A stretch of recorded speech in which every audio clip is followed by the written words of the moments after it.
Hi friends, welcome to my channel. Kaushiki family మొత్తం నాగభూషణం ఇంటికి వెళ్తుంది. కౌశికి, జగదాత్రి, సురేష్, కేదార్ అందరూ కలిసి ఇంట్లోకి అడుగు పెట్టబోతూ ఉండగా నాగభూషణం వాళ్ళకి ఎదురుగా వచ్చి గుమ్మం దాటి బయటికి వచ్చి ఆగండి అని వాళ్ళని ఇంట్లోకి రాకుండా ఆపేస్తాడు.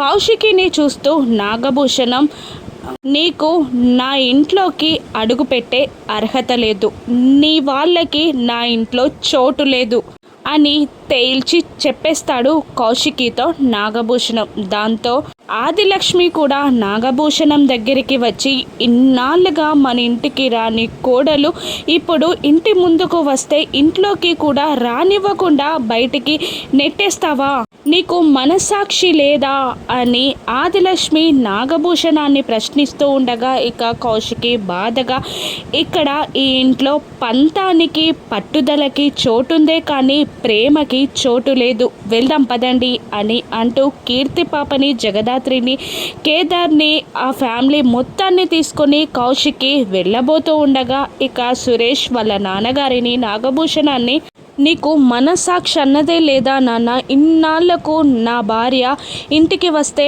రావద్దు అని అడ్డుకుంటావా, కోడలు కడుపుతో ఉంది అని కూడా ఆలోచించవా అని సురేష్ నాగభూషణాన్ని నిలదీస్తూ ఉండగా ఇక వెళ్ళి కారెక్కబోతున్న కౌశికిని ఆగండి అని వెళ్లకుండా నాగభూషణం అడ్డుకుంటాడు. ఇక కౌశికి ఫ్యామిలీ మొత్తం ఇంట్లోకి వెళ్తుందా, అక్కడ వైజయంతి చేసిన తప్పు బయటపడుతుందా, కీర్తి పాపకి గొంతు చెవులు పోవడానికి వైజయంతి అన్న నిజం కౌశికి తెలుసుకొని వైజయంతిని ఏం చేయనుందో రానున్న ఎపిసోడ్స్లో చూద్దాం. Thank you for watching.